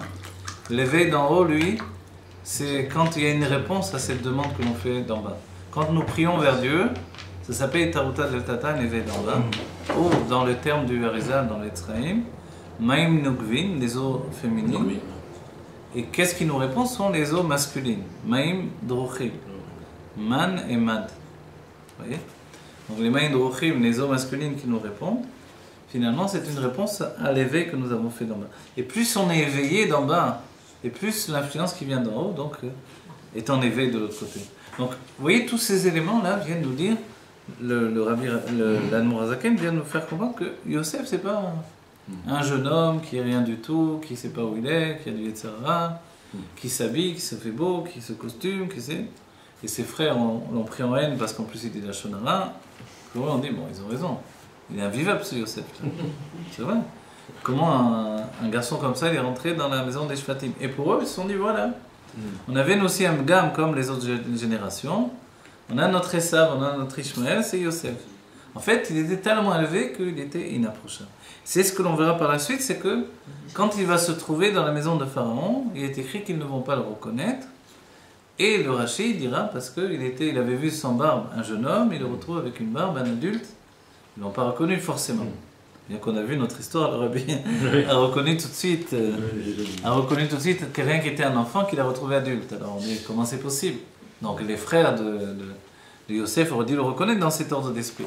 Dans le Zohar, il donnait une autre explication. C'est que, et le Harizal le rapportera aussi dans l'Écoute Torah, c'est qu'il était tellement élevé spirituellement, ce que définirait la Chassidut, c'est qu'il aurait été impossible de concevoir qu'il puisse le voir dans un endroit comme ça. C'est-à-dire qu'il ne pouvait pas concevoir comment l'élévation de Yosef pouvait pouvait se trouver dans un endroit pareil. Donc ils ne l'ont pas reconnu parce que pour eux c'était impossible que cet homme-là c'était Yosef. Ils sont même étonnés, on voit dans le pshat des choses, où, quand on verra qu'ils vont être maîtrisés par le fils de Yosef, physiquement ils vont être étonnés de voir une telle force chez un Égyptien, ils ne s'attendaient pas du tout. Et petit à petit ils vont voir que se passe quelque chose de particulier. Qui plus est, ils pensaient qu'ils ne parlaient même pas hébreu. Maintenant on dit que Yosef parlait 70 langues. Une de plus que Paro. Voilà, une de plus que Paro, c'était l'hébreu. On va dire pourquoi Paro ne pouvait pas apprendre l'hébreu. Je veux dire franchement, l'hébreu n'est pas la langue la plus difficile à apprendre. L'hébreu c'est une langue logique. Si je suis capable de parler 70 langues, forcément je peux parler l'hébreu aussi, pourquoi pas. On a vu des Arabes, ou je sais pas, des gens qui arrivent, des Olé Khadashim, qui apprennent l'hébreu. Si Paro était tellement intelligent pour apprendre 70 langues, quelle était la difficulté d'apprendre l'hébreu, non? Alors, en fait, la difficulté, c'est que ce n'est pas l'hébreu de l'Ulpan qu'on apprenait. L'hébreu, c'était l'hébreu de la Shona Kodesh, l'hébreu de Avraham Avinu dans le Sefer Yetzira, c'est de ça dont on parle. C'est hébreu qui était à la base de la création du monde. C'est hébreu dont qui parlait l'hébreu au commencement du monde? Mais tous les hommes. Parce que Dieu était proche du monde matériel. Et quand il y a eu les géants d'avant le déluge, quand on dit qu'ils parlaient l'hébreu, c'est qu'ils ont fait des créations nouvelles même. Ils ont créé des êtres qui n'existaient pas à l'époque. Ils ont mélangé, comme les chercheurs aujourd'hui vont faire des mélanges, des clones, etc., à partir de mélanges des gènes d'un animal et d'un autre. À l'époque, les hommes le faisaient avec les noms divins. Ils conjuguaient les noms divins et ils pouvaient faire de nouvelles créatures. D'après certains Mekoubalim, c'est l'idée des dinosaures vient de ces conjugaisons du verbe divin en fait. Donc parler l'hébreu, c'est ça. C'est comme on a dit les frères de Yosef qui étaient capables de faire un veau, de créer un veau et de le manger la veille de Shabbat en fait. Enfin le Shabbat même. Donc en fait l'hébreu c'est pas une langue qu'on apprend à l'Ulpan, l'hébreu hébraïque de la Torah. Alors c'est une langue que l'on apprend en fait dans la maison, dans les tentes de Shem Ve'ever. C'est la langue que Yaakov a appris à ses enfants. C'est la langue qui s'apprend justement, que Yaakov a appris en particulier à Yosef, encore plus qu'à ses frères. Cette langue qui fait qu'il est tellement élevé qu'il est capable de dévoiler le divin dans la réalité du monde au quotidien. Donc voilà, d'un certain point de vue, on a dressé un visage de Yosef qui est un autre visage. Ce que l'on verra par la suite, en fait, des événements qui se passent dans notre paracha déjà, c'est que Yosef, lui, va descendre en Égypte, il va être vendu par ses frères, et que cette vente-là, elle est tellement terrible qu'elle va être vécue jusqu'à l'époque des Tanaïm, et que les Tanaïm vont payer pour cette vente de Yosef par ses frères. Il est dit que Yosef, malheureusement, quand il va être vendu, quand il va être dans la maison de Potiphar, la femme de Potiphar va penser, on dit qu'elle a eu du roi à Kodesh, et le Rashi déjà le précise, elle pensait que d'elle devait descendre la descendance de Yosef, qui est la descendance de Mashiach ben Yosef. Donc elle pensait que ça allait passer par elle. Et donc elle pensait qu'elle devait absolument s'unir avec Yosef, et elle n'était pas contrariée de ça, puisque Yosef est extrêmement beau. Donc elle a cherché tous les moyens de faire que s'accomplisse cette vision qu'elle avait. Et Yosef a failli tomber lui aussi. Voilà. Et on dit qu'à un moment, alors il y a deux avis dans la Torah, parce que lui aussi il était porté par quelque chose de spirituel. Et à un moment il est écrit qu'il est rentré faire son travail, et il y a un avis de la Torah qui dit son travail vraiment, faire les tâches dans la maison, puisqu'il était devenu l'intendant de la maison de Potiphar. Yosef, dès qu'il rentrait quelque part, il devenait le patron. Voilà. Parce qu'il était tellement miraculeux qu'il valait mieux mettre les clés de la maison dans ses mains et avoir la bénédiction, l'abondance, que vivre au rythme précédent. Donc, et on dit l'histoire je rapporte toujours, mais c'est très beau le fait que Yosef, son Potiphar, aimait beaucoup voir les miracles de Yosef au quotidien, puisqu'il disait Yosef va me chercher un verre d'eau, Yosef allait chercher un verre d'eau à son maître, il lui donnait. Il dit non, je veux un verre de vin finalement. Alors il ne retournait pas à la cuisine, il faisait comme ça avec son verre, il lui donnait un verre de vin. Alors il disait non, c'est finalement pas du vin rouge, du vin blanc. Tu peux me trouver du vin? Il faisait comme ça avec la main, il donnait du vin blanc. Donc en fait il s'amusait des miracles, il voyait bien que c'était. Il a dit tiens, les clés de la maison, c'est à toi. C'est toi qui diriges la maison, à part le pain à ma table, le reste tu disais. Le pain à ma table c'était ma femme, c'était sa femme. Donc le pain à sa table c'était sa femme. La dernière limite à ne pas franchir. On va dire, est-ce que Yosef vraiment a franchi cette limite de plein gré? En fait, évidemment, il y a des tas de secrets derrière tout ça. Entre autres choses, la descendance de Mashiach ben Yosef. Et la chose n'était pas claire à la fois pour la femme de Potiphar et pour Yosef. Et en fait, il s'agissait de la fille adoptive de Potiphar, qui était la fille de Dina, qui avait été violée par Shrem, voilà, qui s'appelle Osnat. Et ce qui est merveilleux, c'est que Dieu, dans l'Ashgara Pratit, il a organisé que Yosef ne se marie pas avec une Égyptienne, mais il a envoyé une fille de la maison de Yaakov jusqu'en Égypte pour qu'elle se marie avec Yosef. Oui. Et ça, c'est merveilleux de voir comment les choses ont tourné. Ce qui est encore merveilleux dans ces choses-là, on n'a pas tout dit pour l'instant, ce qui est essentiel, mais ce qui est aussi merveilleux, il est dit dans la paracha, on va voir qu'il y a de nombreuses choses qui se passent dans cette paracha. Et vous vous rappelez que la paracha précédente, on a vu aussi la mort de Rachel. Les tzadikim ne meurent jamais, surtout quand ils représentent la Shrina, le quatrième pied du Kisei HaKavod. Ensuite, Rachel est remplacée par David Améler. Mais Rachel, on dit de quoi elle est morte. Il est dit que Rachel, elle devait amener au monde finalement, elle devait amener non pas Binyamin après Yosef, mais Léa. Dina. Vous me corrigez quand j'ai des bêtises. Dina. Et au lieu d'apporter Dina, non, excusez-moi, elle devait apporter Dina. C'est une grande famille, il faut retenir les noms de tout le monde. Il y avait une femme, on a vu, une femme qui a donné naissance à 10 enfants aussi. Oui, exact. En une seule fois, c'est-à-dire ça. En une seule fois. En une seule fois. Il n'y a même pas longtemps, surprenant. Et ils ont demandé, mais vous connaissez le nom de chacun? Alors elle a commencé à dire le nom. Ah non, lui c'est ça. Mais elle se rappelait plus ou moins le nom de chacun. Mais voilà, d'ailleurs, son mari est tombé par terre de... Choc. Non, il s'est enfui. Il s'est enfui carrément. Évidemment, les sages-femmes, en plus elle n'avait fait aucune échographie. Elle n'avait pas été à l'hôpital du tout. Elle est arrivée et pensait accoucher d'un enfant. Je ne sais pas comment elle était grosse. Mais les sages-femmes disaient on a sorti un enfant. Après, il y en a encore un. Après, il y en a encore un. Ils ont failli même Ils faisaient 15 kilos, les gosses. Donc ils avaient 30 kilos, c'est tout. Ils étaient viables. Ah ouais, ils étaient tous en bonne santé grâce à... Voilà, alors ça peut exister des choses extraordinaires même au quotidien de notre vie. Donc ce que l'on apprend dans la Torah, c'est des choses qui existaient aussi. Maintenant, on dit que Réhouven, il a bougé le lit de son père. Alors, ça, j'ai pas compris. Alors voilà, et on dit Réhouven, Chas v'Shalom, il a voulu avoir des rapports avec l'une des femmes de son père. Réhouven était le fils de Léa, et il a voulu a priori avoir des rapports avec Bila. Évidemment, ce n'est pas ce qui est la réalité. Il avait simplement bougé le lit de son père. Je vais vous dire ce qui va suivre de ça. De la même manière, Léa, elle a bougé quelque chose aussi. Qu'est-ce qu'elle a bougé, Léa? Donc Rachel devait donner naissance non pas à Benjamin, mais à Dina. Voilà. Et au lieu de ça, elle a donné naissance à Benjamin et elle en est morte. On va dire pourquoi elle en est morte finalement. On va dire avant, les femmes mouraient facilement quand elles donnaient naissance, mais ça ne suffit pas comme explication. Les sages donnent une explication plus profonde. En réalité, d'après le Zohar, la Kabbalah, il est expliqué que la première union entre un homme et une femme, après le mariage, cette première union va donner ce qui s'appelle un réservoir d'âme. Dans le réservoir d'âme, donc c'est le réservoir des enfants qui vont venir au monde. Chaque union qui va venir après, ça va provoquer, activer le réservoir d'âme qui va donner naissance à un enfant. Maintenant, il est dit que quand un garçon vient au monde, il possède 6 mesures de l'âme. Quand une fille vient au monde, elle a besoin d'une seule mesure d'âme. Pourquoi? Parce qu'elle recevra de son mari non, lui il a 6 mesures et elle une seule, j'ai bien dit. Et elle recevra de son mari les 6 autres mesures. Les deux réunies, ça va faire 7 mesures, donc 7 sphirotes, 7 kofot hanefesh. Voilà. On va dire il perd au change, il y a une explication que non, puisque cette sphira qu'elle lui donne, c'est l'expression. Donc lui, il lui transmet ses sentiments. Elle lui donne d'exprimer ses sentiments, la parole et l'action.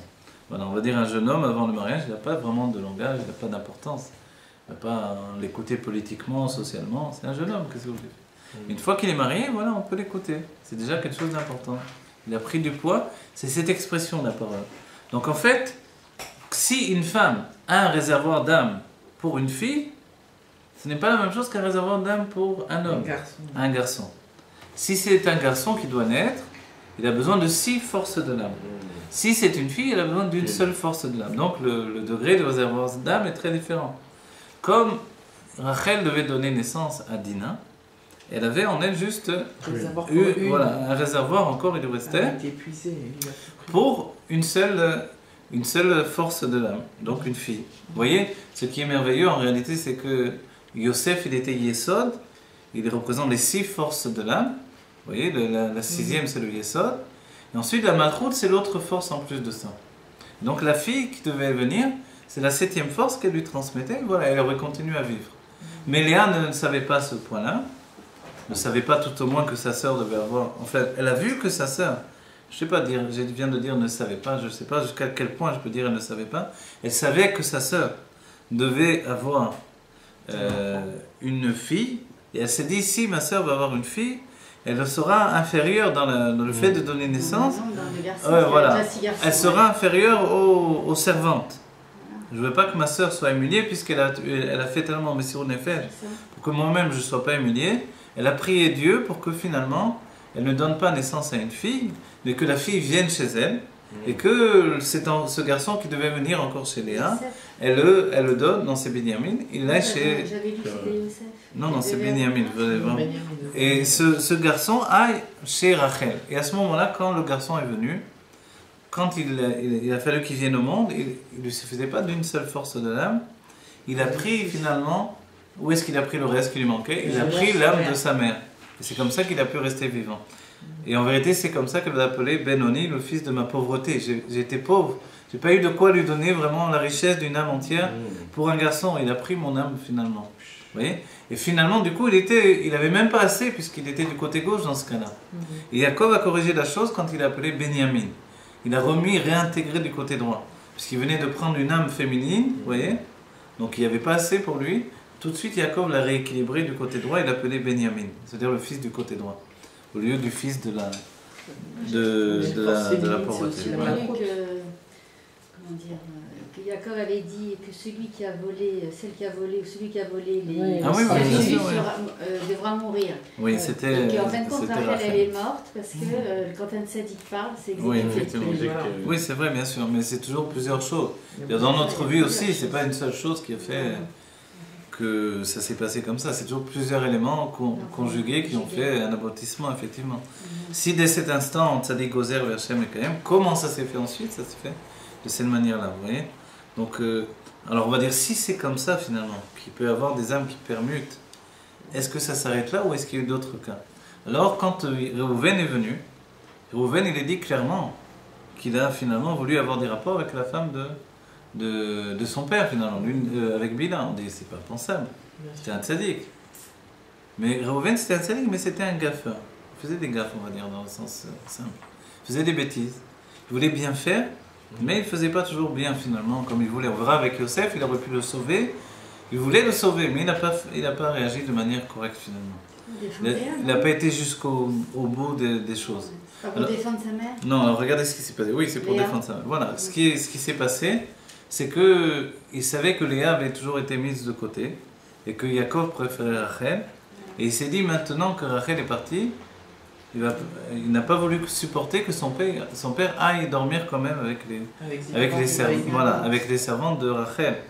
Donc il s'est dit, avec la servante de Rachel, puisqu'ensuite Léa a fait la même chose aussi, il s'est dit, je vais prendre le lit de mon père qui se trouve dans la chambre de Rachel et je vais le mettre dans la chambre de Bila et je vais le mettre finalement chez ma mère. Et là quand il a fait, il a transporté juste le lit. On va dire c'est pas grave après tout. Quoi en faire toute une histoire? Va reprendre le lit, tu le remets, c'est fini, qu'est-ce qu'il y a? Il ne manquait pas de serviteurs, il a dit j'ai des servants, des œufs. Donc allez-y, changez le lit de place, il a fait une bêtise, c'est un enfant. C'est un adulte déjà, mais en fait, la vérité, c'est qu'il s'est passé une chose très grave. Quoi? Yaakov, comme tous les tzadikim, quand il a apporté les shvatim, c'était pas au hasard, c'était pas que la chose se faisait uniquement par l'union. Avant l'union, en fait, les âmes se préparent à descendre dans le monde. Tout à l'heure, on a dit qu'il y a le cas de Neshamot Chadashot, on n'a pas continué. Le fait que le Baal Shem Tov ne savait pas, c'est qu'une Neshama Chadasha, elle ne doit pas rester en gestation 1 an dans le monde d'Atzilut, mais 3 ans. Et ça, le Baal Shem Tov ne savait pas, donc il était faussé dans son calcul. Et il ne savait pas que c'était son élève, Rabbi Baro, qui allait donner naissance à l'Admor Hazaken. Et pour terminer, ce que j'ai dit tout à l'heure, dans la Géoula viendront des Neshamot Chadashot, qui n'étaient jamais dans ce monde, parce que le monde est quand même impur, par la faute de Adam Arishon, et qui ne viendront dans ce monde que pour la Géoula, dans un monde pur, pour nous enseigner la Torah. Vous voyez?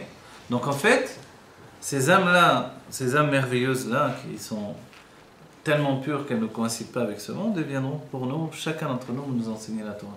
Maintenant, quand Réhouven a bougé ce lit, il ne l'a pas fait en connaissance de cause, il a fait une grande erreur, c'est que Yaakov avait déjà fait ce qui s'appelle une Emshacha de Neshama.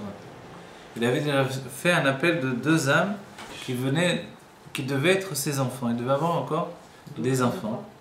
2 autres enfants il devait apporter au monde. Ces enfants, quand le lit a été bougé, donc le lit chez Yaakov c'était tout l'avodat Hashem. Parce que quand on voit l'histoire de Yaakov, Parashat Vayetze, on commence à découvrir, une femme l'appelle là, l'autre femme elle dit je t'ai acheté avec les mandragores, voilà, Doudaïm, bravo, les mandragores en français. Et en fait, on va dire, qu'est-ce qui se passe? Yaakov, il va de l'un à l'autre, il dit, tiens, je te donne ma servante, qu'est-ce que c'est Yaakov? On a l'impression, c'est quoi cet homme-là? Heureusement, on sait que c'est un tzaddik, qu'il est pur, qu'il est saint, que les femmes aussi. Parce que sinon, on peut dire, ça en a passé de belles là, c'est ma fête. Donc en fait, c'est pas du tout comme ça. C'était un tzaddik et c'était un être qui était tellement élevé qu'effectivement, quand il va vouloir aller avec sa femme, avec Rachel, après qu'il ait travaillé pour elle, il va dire à Lavan, donne-moi ma femme que j'aille me coucher avec elle. Le Rashi dit, on ne parle pas comme ça. Il dit, je veux me marier avec ma femme maintenant. Tout simplement, pas besoin de dire, je vais aller me coucher avec elle dans le lit. Quoi. On a compris que tu vas aller dans le lit. Alors, qu'est-ce qu'il voulait dire par là? Et en fait, il était tellement fixé sur l'idée d'amener la naissance de Yosef, vous voyez, et de terminer les Shvatim, que pour lui, c'était un travail de Gdusha à part entière. C'était la Gdusha à part entière. Et c'est comme ça que ça s'est passé. Et quand donc Réhouven a bougé le lit, les âmes qui étaient déjà descendues, qu'il avait continué jusqu'en bas, elles sont parties. Mais maintenant, quand elles sont parties, où est-ce qu'elles ont atterri? Elles sont parties jusqu'en Égypte. Voilà. Et c'est Yosef. Pourquoi chez Yosef, on va dire? Pourquoi pas chez Yehuda? Pourquoi pas chez Réhouven lui-même? Parce que Yosef continuait. Quand on a dit la coutonnette Passim, le fait du nom de Yosef qui était la continuité de Yaakov, il est dit Titen Emet et Yaakov. Emet, c'est le Yesod. Quand un homme est Metoukan dans le Yesod, c'est-à-dire quand il n'a plus de Yetzirara au niveau du Yesod, au niveau des rapports entre un homme et une femme, alors c'est qu'il est parfait totalement. Chez les tzadikim, c'est la preuve de perfection. Et c'est pour ça que Yaakov voulait apporter Yosef au monde pour établir sa perfection sur ce sujet-là. Donc ça voulait dire que toutes les mesures de ses sentiments étaient parfaites. Et de sa perfection, ce n'était pas pour en avoir l'orgueil, mais pour établir le commencement du peuple juif, en fait. Et donc, tout de suite, c'est Yosef qui a reçu ces âmes qui se sont perdues. Il continuait, il était le Kélikiboul de son père. Il les a reçus, il va leur donner naissance avec Osnat. Et on verra que, ensuite, Yaakov, quand il va descendre en Égypte, il dira que ces enfants-là, qui sont Ephraim et Ménaché, ce sont mes enfants à moi. Et finalement, on voit qu'ils vont faire partie des tribus. A priori, si les enfants des Shvatim devaient faire partie des tribus, voilà, on aurait aussi les autres enfants, les enfants de Yehuda, les enfants de Reuven, les enfants de Shimon. Pourquoi Dafka ces deux-là? Parce qu'il a dit, ce sont mes enfants à moi. C'était ma kavana, c'est moi qui ai fait la Hamshacha. Donc s'il n'y avait pas eu l'acte de Reuven, sans doute, Yosef aurait donné naissance à d'autres enfants, mais pas à ceux-là. Et ça, c'est extrêmement étrange. Voilà, on va dire tout ça, ce que l'on comprend, l'essentiel. Peut-être que je ne vais pas continuer ce cours jusqu'à Motsi Shabbat, mais l'essentiel, c'est qu'on découvre... Dans ce cours, on découvre que finalement, Yosef, c'est un tzaddik. Et un tzaddik d'un niveau supérieur. Et forcément, les frères, quand ils vont faire la vente de Yosef, ça ne va pas être un acte gratuit. C'est quelque chose qu'ils devaient faire. Il y a un petit enseignement, donc je n'ai pas terminé, il faut le donner, qui est essentiel. On va dire que l'acte de la vente de Yosef va se continuer jusqu'au moment des Tanaïm. Il est dit que, comment ça se fait jusqu'au moment des Tanaïm? Vous vous rappelez les 10 Harugei Malchut, les 10 Tanaïm qui vont être torturés. Ces Tanaïm, on lit le martyr, les 10 martyrs du peuple juif, on le lit à Yom Kippour. Dans les détails, ça fait toujours une énorme peine de lire ça, c'est quelque chose d'affreux. Et en vérité, on dit que c'est là pour nous faire pleurer en réalité. Mais ça a une intention, il y a une intention là-dedans. Qu'est-ce qui s'est passé avec ces Tanaïm? Pourquoi ils ont payé? Ils ont payé parce que quand Yosef a été vendu par ses frères, alors d'abord la première chose, on dit pourquoi Yosef a fait souffrir ses frères par la suite?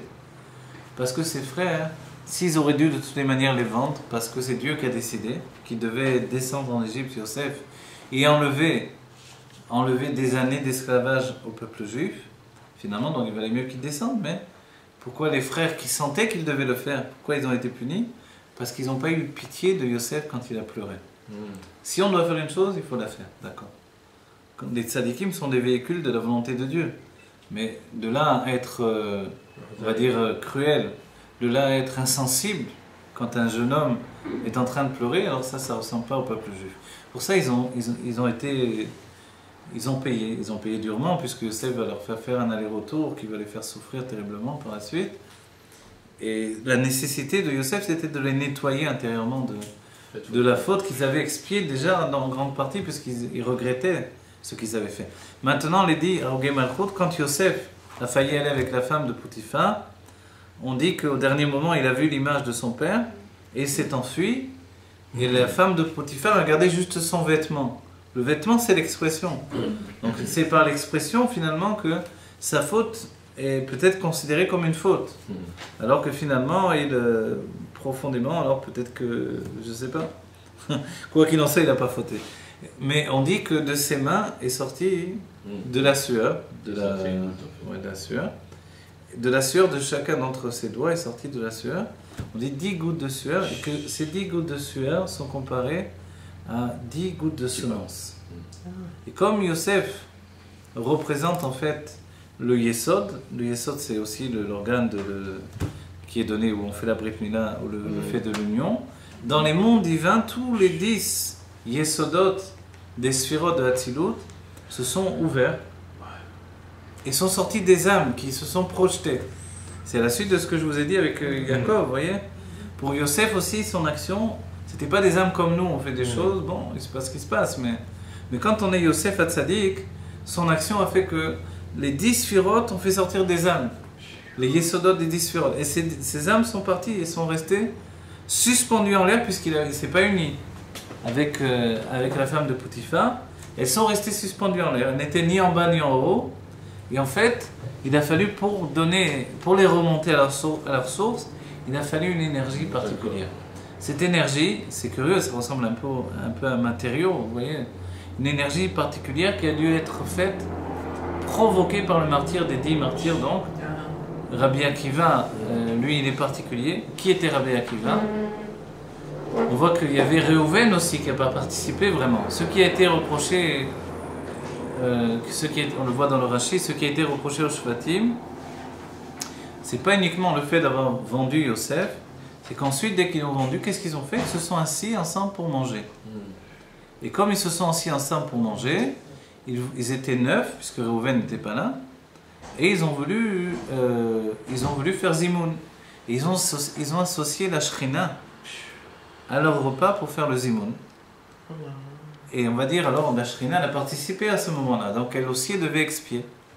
Réhouven n'était pas là, on dit que dans les Tanaïm, c'est Rabbi Eliezer Agadol, qui était la réincarnation de Réhouven, et lui il a été mis en hidou, il a été rejeté par les autres sages, parce qu'il ne voulait pas démordre des enseignements qu'il avait reçus depuis le Har Sinaï.